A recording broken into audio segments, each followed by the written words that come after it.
चले तुरंत भय कंस विचार। तुमको यहाँ पुत्र मोह में ऐसे पड़ गई, वहाँ पर देवकी अकेली है कारागार में। यदि कानो कान बनकर उस राजा कंस को पड़ गई ना कि वसुदेव वहाँ नहीं है, तो हो सकता है कि मुझसे पहले वो देवकी को ही समाप्त कर दे। इसलिए उसे पता न चले, उससे पहले मैं कारागार में पहुँच जाता हूँ। लेता हूँ कन्या। उस माया रूपी कन्या को लेकर वसुदेव जी पुनः मथुरा के लिए प्रस्थान कर गए।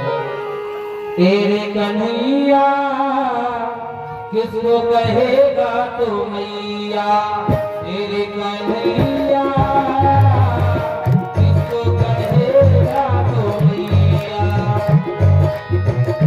एक दिन तुझको जन्म दिया, एक दिन तुझको कन्हैया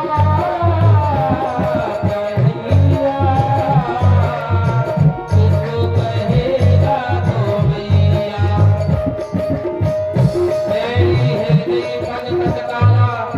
कन्या रोए उठी ही गाला, चौदह सजा को अरे भाई, कारागार से रोने की आवाज आ रही है। हो सकता है जो महाराज का कान है वो जन्म लेकर आया हो। हाथ में आ गया है लग रहा है। भारत की जय हो, भारत के जीवन की जय जयकार। चौदह सजा पड़े रखवारे, तुरंत कंस पे जाए पुकारे। महाराज, कारागार से बच्चे की रोने की आवाज आ रही है। मुझे ऐसा लग रहा है आठवां आ गया। सुनते ही अति आतुर धायो, बुलाओ देवकी वसुदेव को। निकाल के लाओ बाहर। बंधुओं, बहुत दिन हो गए बड़े बड़े।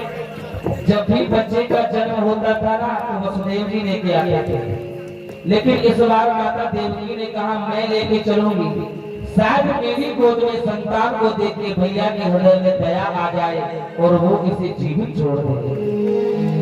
कन्या ने तब देवकी आगे राखी आए, तीन वचन आधीन भे कंस कही सुनाए। अहो भ्रात यह दान तुम हमको अब दीजियो, है कन्या जिए जान याते भय तुमको नहीं।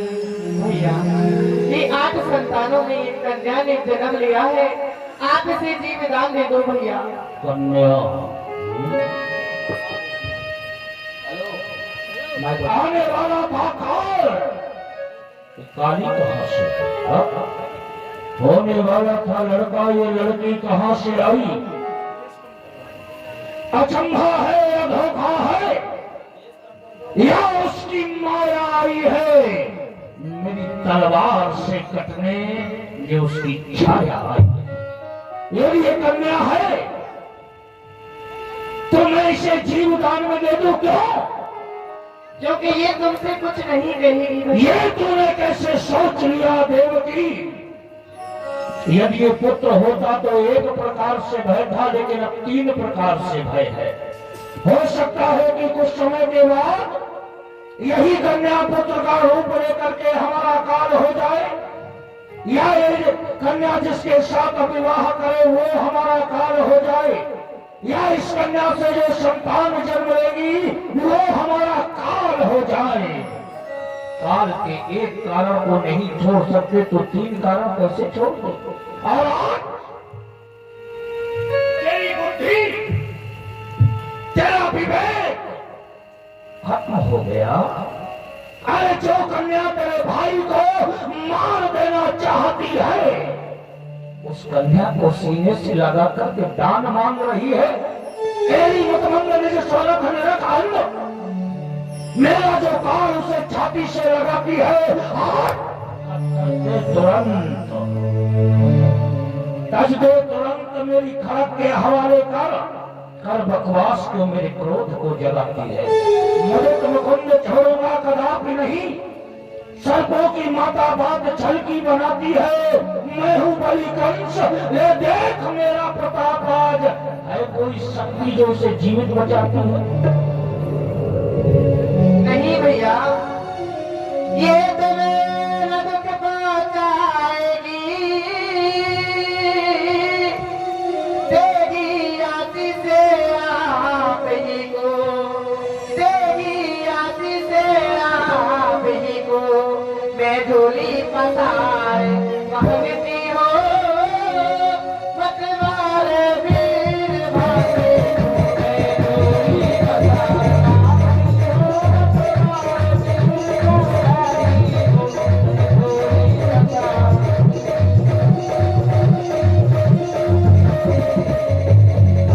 हम इस कन्या को छोड़ दें, लेकिन किसके ऊपर विश्वास करें? तेरे ऊपर, इस कन्या के ऊपर, या फिर उन देवताओं के ऊपर जिन्होंने काल कहा था, लेकिन अब काल अफसोस है कि काली आई है। और विश्वास करने का परिणाम क्या होता है? जरा इतिहास उठा करके देखो। इतिहास बताता है कि जिसने भी विश्वास किया उसके साथ कैसा व्यवहार हुआ। एक भाई ने रावण की घड़ी देखी थी संताप की। क्या रावण को विभीषण पर विश्वास नहीं था? लेकिन क्या हुआ सब जानते हैं। एक भाई ने रावण की घड़ी देखी थी संताप की, और पुत्र था प्रहलाद जिसने जान ले ली बाप की। भाई भाई के हाथों से, क्या बाली और सुग्रीव भाई नहीं थे? क्या दोनों में प्रेम नहीं था? लेकिन क्या हुआ? इतिहास गवाही देता है भाई भाई के हाथों से जब बाली का सत्यानाश हो तो कैसे एक भाई को इस बहन पर विश्वास हो? कैसे विश्वास करूं मैं तेरा? इसलिए जैसे चुपचाप बैठी थी ना, जाकर के बैठ जा। मोड़ गई करने काही, पद पद भयो सिला पर। यह विचार कन्या कहलीनी, पद करके मनसा देवी।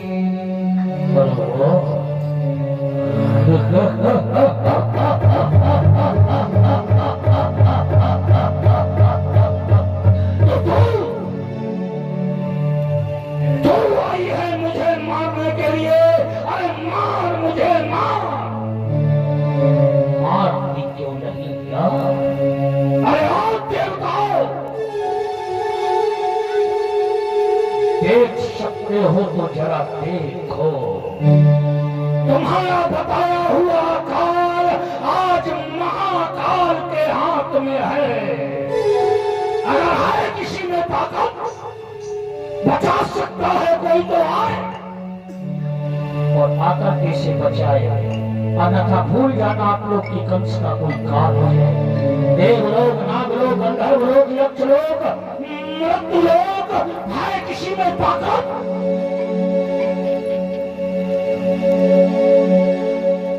तू तो मुझे नहीं मार सकी, लेकिन आज तुझे मार कर मैं अपने शत्रु को हमेशा हमेशा के लिए खत्म कर दूंगा। हम विश्वनाथ हर हर। करते छूट गई आकाश से फिर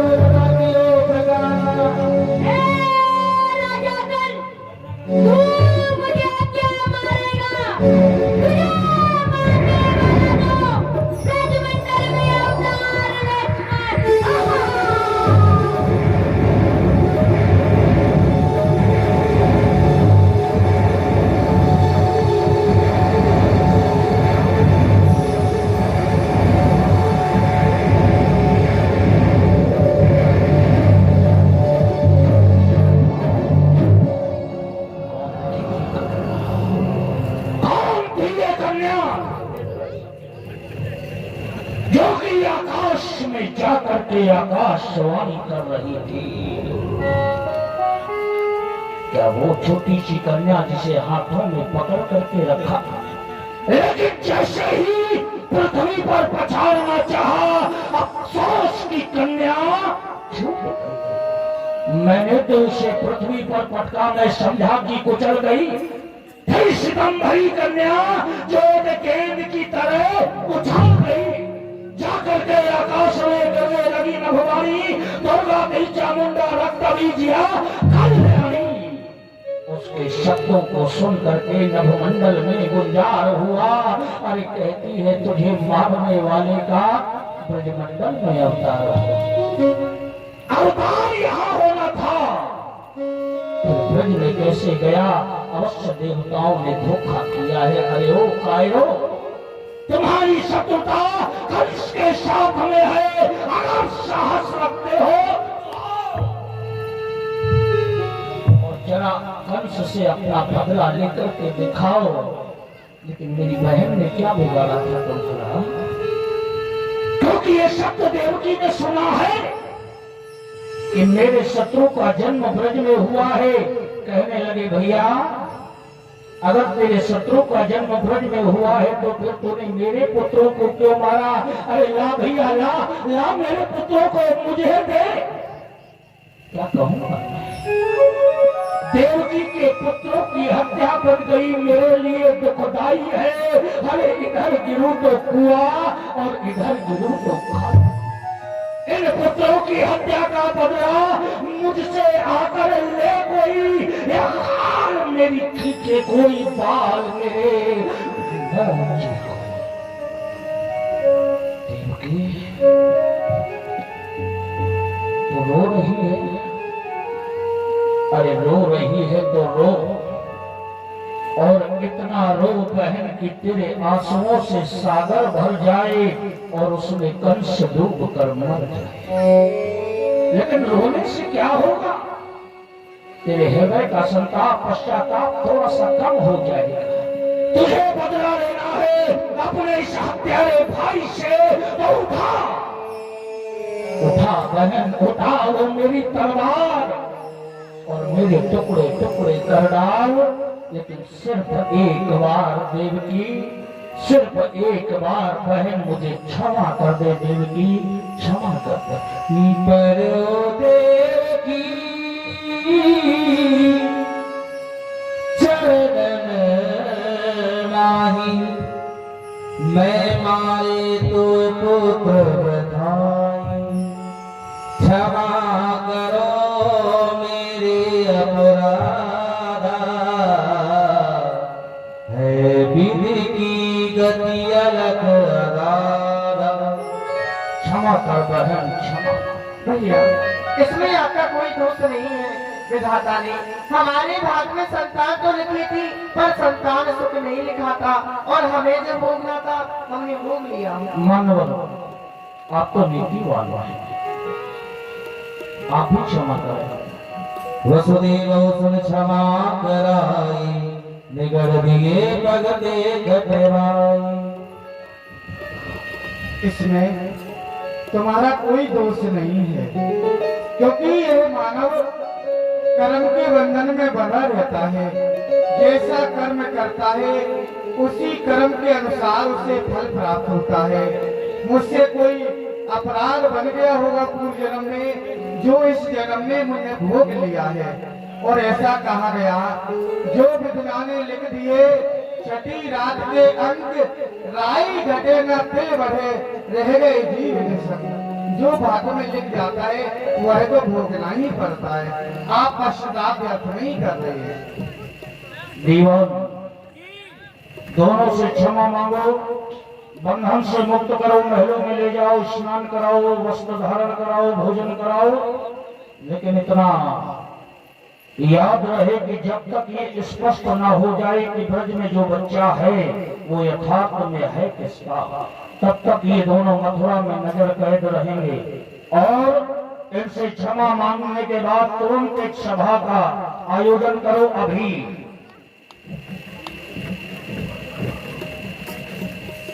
मेरी बुआ जी 15-20 मिनट का उतना हमें थोड़ा सा ऐसे सिस्टम थोड़ा सा अपना सिस्टम ऐसा करो कि उतना हमें का तो उतना तो उड़ी हो जाएगा। तो फिर थोड़ा सा देखा नहीं बंद ना करो, लाइव चल रहा है। क्या हो गया? सब निकल रही है अपने यहाँ मैंने सब टूटी फाटी है कुछ ना हो परेशान ना हो कुछ ना हो तो मेरे फूफा जी आप मुझे क्षमा कर दीजिए। अच्छा इधर है, आप दोनों ही मिल करके मुझे क्षमा कर दीजिए। क्यों? का जवाब तो मेरे पास नहीं है, लेकिन महाराज ने कहा था इसलिए क्षमा मांग रहा हूँ। अरे आपने कोई गलती नहीं की तो आपको क्षमा क्यों करी? आपके महाराज ने आपसे जैसा कहा आपने वैसा ही किया। तो हम खामा खामे तरह रो रहे हैं। कोई बात नहीं, चलिए ठीक है।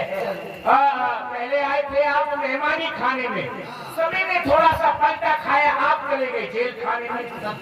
अब थोड़ा समय आपका बदल गया है, अब चलिए हजामत खाने में, हेयर कटिंग सैलून। कंस ने आपातकालीन सभा बुलवाई, सभी सेवकों से परामर्श किया। बैठे उनका से सभा उठ पाता, मंत्र बोल कही सब बाता। मेरो रिप प्रगटो ब्रजमान, कौन भाग पहचान हो जाए।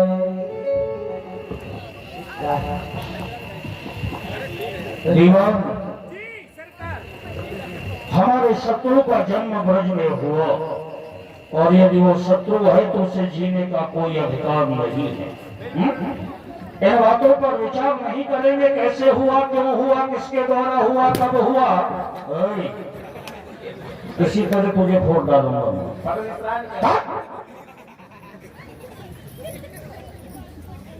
जन्म हुआ, अफसोस तो इस बात का है कि जेल कहीं से टूटी नहीं थी, ताले खुले नहीं थे, पहरेदार मरे नहीं थे, सब जग रहे थे, सब जगह कोई नहीं थे। मान लेते हैं जेल टूट गई, ये भी मान ले पहरेदार सो गए। मथुरा से ब्रज में जाने के लिए यमुना को पार करना पड़ता है, यमुना तो पूर्ण वेग में है, यमुना का जल कहाँ चला गया, सूख गया या सिथल गया। अरे खूब सोच कर चला था मैं, फिर भी कांटों में उलझ गया। प्रश्न ये है कि उसको मारना कैसे है, कोई उपाय है तुम्हारे पास? पहले तो आकाशवाणी ने ये बतलाया है कि आपका शत्रु ब्रह्मंडल में प्रकट हो चुका है, जन्म ले चुका है। ब्रज कोई छोटा मोटा तो है नहीं, कोई गांव तो है नहीं कि ब्रज फलाना गांव है। 84 कोस के अंतर्गत वो ब्रज बसा हुआ है।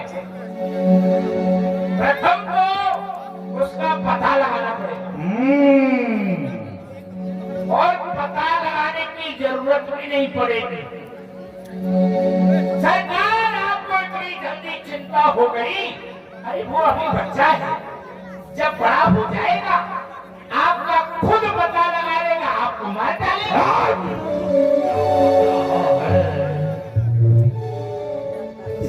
बड़े होने की प्रतीक्षा करे हम, जो बच्चा जन्म लेने के साथ इतना बड़ा धोखा कर रहा है, बड़ा होकर क्या करेगा? आपका सोचना तो ठीक है, क्योंकि नीति भी ऐसा ही कहती है। खरा नाम सच का नाम चतुर्थे क्रिया उपा नाम मुखरंगो टूटे व सर्जरे, हर को काटे को शत्रु को रोग छोटा नहीं समझना चाहिए, जल्दी से मूल सहित उखाड़ करके फेंक देना चाहिए। तो उपाय बताओ। उपाय कितने सोच डाले बतला दूं? हाँ। अति शीघ्रता में। हाँ जी। बच्चा है, जन्म लिया है, वहाँ कोई वीर नहीं, किसी वीरांगना को ब्रज में भेजा जाए, पता लगाया जाए किसने यहाँ जन्म लिया है, तो पता लग जाएगा, तो हम लोग अवश्य ही आपके शत्रु को मार डालेंगे। कौन है वीरांगना? आपकी बहन पूतना है। अभासुर बकासुर की बहन बकी, बकी जिसे हम धर्म की बहन बना करके लाई थे, बड़ी माया भी है। तो जरा बुलाओ हमारी बहन को और सुनाओ, बहन आए तो तूफान होना चाहिए।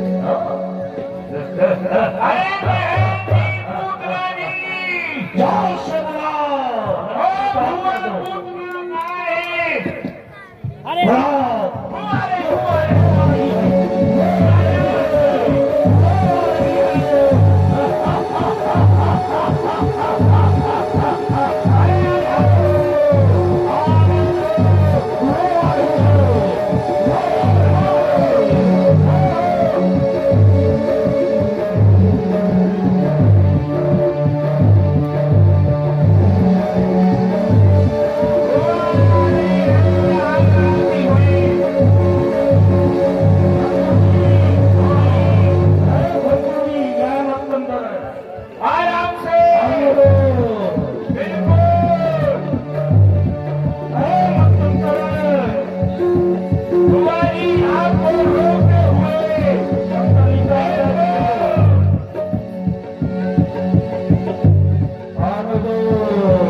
जाओ और देवांग